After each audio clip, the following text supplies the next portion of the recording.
everyone, I'm Emily. This is Wesley. He's my multi-purpose service dog, and this video is going to be all about bringing your service. This video is going to be all about going to Disney with a service dog and or having chronic illnesses at Disney. It's going to cover kind of tips on both of the things. And yeah, so if you have already seen my vlogs, thank you for watching. If you're new, I actually vlogged most of the trip to Disney with my friend Claire and her service dog Percy. And so if you want a more first-hand kind of view of things, I'm just gonna generally talk first, and then I have some questions from Instagram, and I'm just gonna go through them all. So I forgot to add in the original clip that Megan from The Atomic Hound on Instagram and just her website is actually creating a blog, and she actually asked both Claire and I to write a little bit about our experiences of Disney for her blog. So I wrote more information in the blog, so if you want to read that, it's going to be up on theatomichound.com fairly soon. When it is, I'll link it down below, but in the meantime, go check out her account. So we got to Disney and we stayed at the All-Star Movie Resort, which is a Disney hotel, so it's all in like the Disney World like area. It's like an enclosure kind of thing. And we had it marked on our reservation that there were going to be 2 service animals with us, and they didn't ask for any paperwork, or they didn't ask anything when we checked in. They just checked us in. Because we stayed at a Disney resort, there are buses to each of the parks and like different attractions, locations. So the buses are like the public transport buses, like that's how they're styled, with the plastic seats along the walls and then the metal bars. They had a kind of accessible entrance and like a ramp would come out too, and then they had disability seats. Seats were a different style and there was more room underneath. So on the buses, Claire and I actually figured out kind of quickly that we were supposed to go on the handicap lane, like that wait line, and so they would let us through the back accessible entrance, or they would let us through the front, but they would put us first so we could get the disability seats, because the other seats had like the metal structures underneath to keep them up, and we needed the dogs under the seats. So that's how we did the buses. When we got to the park, we had already bought our tickets to the park ahead of time. We had a 3-day park hopper pass each, and they didn't ask for any paperwork. They didn't ask the 2 questions. They didn't ask anything. They checked through our backpacks, because they check everyone's bag. They checked our treat pouches. One thing that did separate us from the rest of the crowd was that the officers, like the security officers in the front there, kind of waved us through the security checkpoint. Like they look similar to the ones in TSA, like it's like a doorway, and they said we could just bypass it because everything on the dogs would basically go off. So yeah, that's what happened with paperwork. No one asked for any documentation, certificates, didn't ask the 2 legal questions, nothing. I know some people have been asked the questions, but we were not.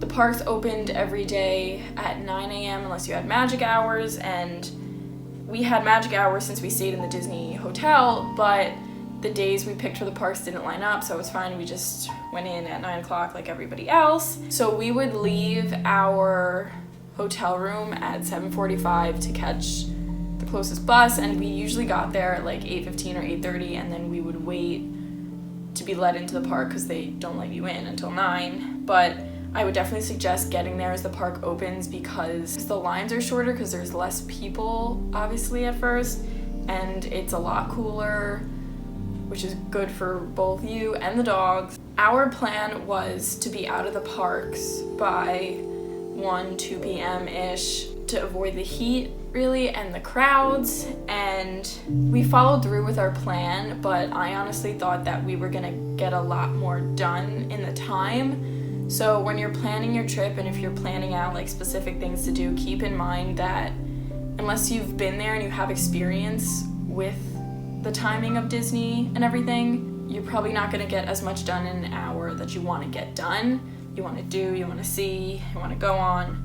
So keep that in mind. A big thing about the parks, which is kind of a big negative in my eyes, is that even though you're at Disney World in my case, and there's characters, and there's a castle, and there's the Epcot Bowl, and like there's all these beautiful like structures and things to see, you're still gonna be the center of attention, unfortunately. I don't think really anything is gonna prevent that. And I'm not exaggerating when I say this, but when Claire and I would walk through the crowds, everyone would look at us, and I'm not exaggerating. You can see it a little bit in my video. I didn't really film too many scenes of people, but everyone is going to look at you, and 75% of them are going to say something. We had mostly like positive comments, for example, which were like, oh my god, how cute, look at those dogs. Like, we didn't really get insults or anything negative said. It was just a lot of, oh my god, there's a dog in the park, and kids wanted to pet the dogs, and we would just say no and go on our way. And then the first day especially, it was really overwhelming, and then I just kind of got used to it, I guess. I don't know, because I knew the only way I was going to get through this trip is if I just ignored everyone, and I mean, ignoring can be seen as rude, but I wasn't going to let other people ruin my trip. We did not get a lot of drive-by pets. I think Wes maybe got like 2 or 3, Percy got a bunch, but it was mostly done by little kids. All of the ones for Wes, the drive-by pets, were done by like, I don't know, 4 or 5-year-olds, and they just, I'm not sure about Claire and Percy. I think she's making a video like this on her own. I did have one instance where we were exiting a gift shop, and this lady walked straight to me and grabbed Wes's face to like play with his face, and I was like in shock, and Claire was like, you can't pet him, and I was like, yeah, please don't pet him. And I don't believe she spoke English because she started talking in a different language. And that's another thing you have to prepare for, is that we encountered a few families who were international or from somewhere else, but a lot of them, like, English was their second language, or they didn't know much, and so that was really tricky to explain the no petting thing. One instance was we were in the resort, and we were waiting online for like the concierge, and this family in front of us, I believe it was Spanish, but they were speaking Spanish, and one of the ladies came up to me and was like, because they had 2 kids, and she pointed, she's like, they want to touch, and I was like, no, sorry, he's working. And she was like, they pet, and I said, no, he's a service animal. And she was like, service animal? Like, I could tell that she just wasn't understanding, and it's not that,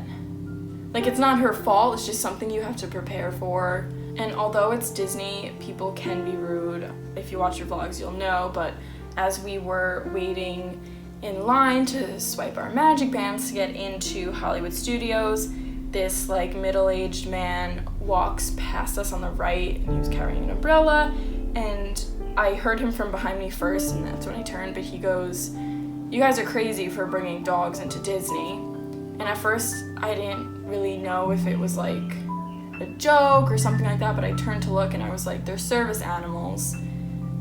And he keeps walking, and he like looks at me, and he's like, yeah, right, and like scoffs, but he was like yelling it, and I froze because that's my reaction. And Claire, luckily, who was behind me, defended me, but Disney staff is amazing, and the crew, one of the cast members asked me how I was, and then a few seconds later, one of the security guards actually came up to Claire, because I was ahead, and asked if that he gave us a problem, that he can like go get him and probably remove him from the park. So on that note, I want to say thank you to Disney World, because all of their cast members were absolutely amazing. They told, like, we would pass by and they would say, like, I hope all 4 of you have a magical day, like, I hope the dogs have a magical day, and like kind of all that stuff. And they would all just smile, and they were very, very helpful if we needed something, we needed to get somewhere. They were incredibly helpful, and that kind of ties into the ride. So we did have fast passes, and we planned on getting the disability access passes, I think that's what they're called, the DAS passes, but we ended up not having to, because every ride or show that we wanted to go on, they put us in a fast pass lane, because often the fast pass lane is also the accessible lane. So for the rides that the dogs could come on, by the way, every ride that doesn't have a height requirement, the dogs can come on. So that excludes like the roller coasters. You know, if you need like the restraint bar, like a strict restraint bar, then the dogs can't come. So if the dogs can come on the ride, we would go in the accessible lane. So we got to like the front, basically. We had very minimal waits, and there's a separate entrance for people who need accessibility help and stuff like that. And then for the moving walkways, I noticed that for a few of the rides, they slowed it down. They didn't stop it, but they slowed it down for us. And then like the dogs we would all load in, and we went on with the dogs. We went on Under the Sea, Haunted Mansion, Living with the Lands. We saw the PhilharMagic, and then we went on It's a Small World, and I think those were all the rides they came on with us. And for like the Haunted Mansion and Under the Sea, we got like a car to ourselves. Like Claire and I couldn't sit next to each other. They would put us in a separate cart. And then Living with the Land, It's a Small World, like where they have rows, they put us on the same row. And we did the safari in Animal Kingdom.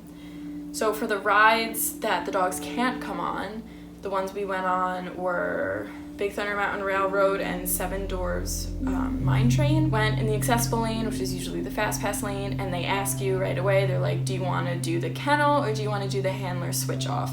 So the handler switch off is really great for when you have a non-handler a part of your group, because what happens is when you get to the front of the line, the person hands their service dog to a family member, a friend, whoever's in their party, goes on the ride, comes back, takes the dog, and then the rest of the family goes on right then. But Claire and I really didn't want to do that, because when we each have dogs and we wanted to experience the rides together, so we chose for the kennel. And so they're all folded up, and then they bring it out, they build it right there, and most of the time it's put into like a second like backstage room kind of thing, so they're kept separate from the public. Sometimes it's placed in an area where they exit from and they walk by, but mostly it's in a separate room. You get a cast member there watching them the whole time, and many of the crates that we saw were really big. Like Soren had a crate that could fit like a Great Dane, so it really wasn't a problem to fit Percy and Wes both in. Like they had a lot of room. We would just tell them to lay down. They knew not to play with each other because they were on duty, but they are good friends. I would not have shared a crate with a dog that Wes like has never met before, wasn't such good friends with, because I mean there's a lot of safety issues there. But yeah, so that was fine. So once we put the dogs in the crate, they'd basically right then load us into the cart, so we wouldn't have to wait a long time without the dogs. So that was really great. I had a few people ask about the moving walkway. So Wesley has never been on an escalator, just because I usually take the stairs because I'm able to, or when I'm having a bad health day, I usually take the elevator. I'm sure he would be a little nervous at first on the escalator, but I think the moving walkway is a lot different, honestly, because it's just flat and you just step on. So the first ride we went on with them was the Haunted Mansion, and when it came time, Claire and Percy went ahead of us, and I just walked right on, and Wes just healed. I was lucky that he was fine with it. Some people want to know the things that your service dog has to know to go to Disney. They should have a solid heel, and that's kind of close to you because the crowds are crazy. They should have a solid leave it for drop food and everything, or for Faqs. Along with Faqs, they should be able to see another dog and not lose their focus, start barking, pulling, none of that. And I would say the next biggest thing is that they should be able to ignore people kind of without you saying leave it, because you're gonna be around different people, different kids, screaming kids, people talking to your dog, and they need to know that their attention can't go to them. So the potty spots. So once we swiped into the park, there's always like a stand of all the different maps in different languages, and there's one map always that says guests with disabilities. So we would grab that map and we would locate the first potty spot. We usually went on like a ride first and then take them to the potty spot because we had just pottied them before getting on the bus. I think the park with the most potty spots is Magic Kingdom. We did have a little trouble locating them all because they are extremely tiny, extremely tiny, and they do have little signs, but they're like this big, and they're hidden away, so like the public can't see it, which I understand, but they're very small and they're very hard to see. So even with the map, we often just asked a cast member, and most of them knew what we were talking about right away, and they just directed us.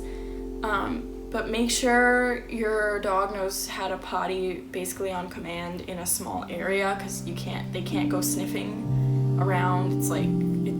They're all super tiny. Some of them are just on dirt.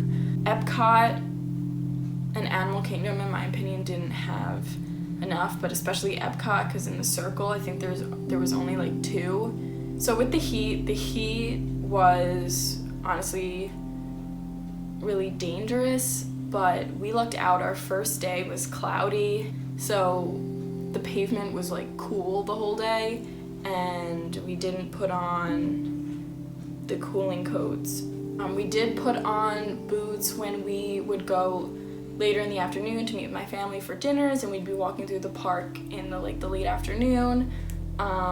We did use cooling coats, I think, once when it was super hot but not humid, and that's because cooling coats in humidity don't work nearly as well, and it can actually cause the dog to get heat stroke faster. The most difficult part of doing Disney with a service dog was definitely dealing with the people. If you have any level of social anxiety, it's going to be really tough for you, and you should go in knowing what to expect, because I had been before and I had totally forgot. It's one thing to be there without a dog and have to go through the crowds. It's overwhelming just having to walk and see everyone, but it's a whole different playing field when you have a dog, because everyone's actually looking at you and everyone's telling their friend to look at you. So that's something definitely you have to prepare for, and I think that was the most difficult part, because even when I was sweating and I was feeling sick, even when we had to sit down and take a break, or even if we had an event there, people were always looking at us. The most difficult part for Wes was definitely meeting the characters. That was his first time seeing full body costumes with the giant heads. I don't blame him. He's not that old. I mean, I would kind of be scared too. It's just something we have to work on. I was dwelling on it at the park, but now I'm like, come on. He wasn't reactive. He wasn't barking or jumping or anything. He just didn't want to go near them. And it's fine. We used some high value treats, and we got to the point where he would sit for photos near them with me being a buffer. And so I'm proud of that, and we'll just work on it more. But yeah. Wes's favorite part was being with Percy for like a solid like week and a half, but his favorite part about Disney was probably he loved It's a Small World because he was looking around at all the colors, and he also loved Living with the Land because he liked to sniff the air for the different plants and he would watch as they went by. But also he really loved the bed in our hotel room. I'm not sure why. Last but not least, I'm just going to talk about what I brought in my backpack to the parks. So first I had my treat pouch, which at first I wasn't going to wear, but I'm really happy I wore it. So on my treat pouch I had my bag of poop bags, like the poop bag dispenser. I had treats, I had ADA cards, I kept my phone in there. And if I wasn't holding my mini educator remote, it would go in the pouch. I kept the folded up disability maps in there. That was really helpful. And then in my backpack, I had the collapsible bowl attached to like one of the ties. I brought a Swell bottle dupe, like just from Marshall's, that kept water cold. It's like the double size. I filled that with water before every park and I kept it there, and that was for the dogs. I also either kept a Gatorade bottle or a bottle of water for me. I kept my raincoat, Wesley's raincoat, the cooling coat, and the boots in my bag. I also had Wesley's dog first aid kit in my bag. I had my emergency medication. I had Wesley's ears, and I think that's it. But I just want to say another necessity for Disney is raincoat for both you and your dog, because Florida, you get a lot of like scattered rainstorms, and the raincoat really helped. But the only thing is that it draws more attention, so be careful with that. And one thing that I wish I could have known to buy beforehand was that for the fireworks, I think it would have helped Wes to have the muff on, because it was his first time watching fireworks and they were really loud. So he was nervous, as really most dogs will be the first time.